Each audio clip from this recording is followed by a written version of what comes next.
पाऊस येताच प्रत्येक वेळी आमच्या घरी बनवला जाणारा पदार्थ आहे ना, आज मी बनवला. कोणता ते पुढे सांगतेच. पण त्याआधी श्री स्वामी समर्थ. सकाळी सकाळी ना ह्या जनगणना करणाऱ्या मॅडम आज आल्या होत्या. मग त्यांच्या प्रश्नांची सगळी उत्तरं दिली.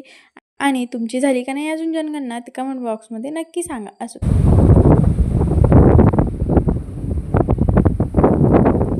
दुपारून आहे ना इतक्या विजा वगैरे व्हायला लागल्या होत्या आणि सोबतच आहे ना इतकं वारं सुटलं होतं, की असं वाटत होतं किती पाऊस येतो आणि किती नाही. त्यानंतर भरपूर वारं वगैरे सुटलं होतं. थोडासा पाऊस पण आला आणि त्यात माझ्या लेकीचं म्हणणं होतं, की "चल मामा आपण थोडेसे ना ओले होऊ." म्हणून.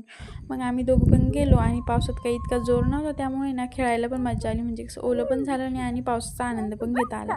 त्यानंतर आहे ना मग खेळून वगैरे झालं आणि मग लगेच घरात वळले. कारण पावसाच्या नादात आहे ना कपडे कुठच्या कुठं मी टाकले होते.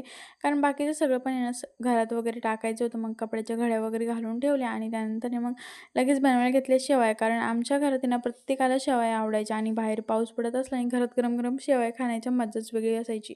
तर चला म्हणलं तुमच्यासोबत पण रेसिपी शेअर करते आणि तुम्ही पण माझ्यासारखंच बनवतात का ते मला आहे ना एकदा कमेंट बॉक्समध्ये नक्की सांगा. असं मग सगळ्यात आधी तर आहे ना पाणी गरम करून घ्यायचं. त्यानंतर आहे ना पाण्याला एक छान उकळी आली की त्यात शेवया घालायच्या आणि त्यानंतर थोडंसं आहे ना तेल घालायचं. मग लगेच शेवया शिजल्या म्हणजे फक्त 1 ते 2 उकळ्या काढून घ्यायच्या.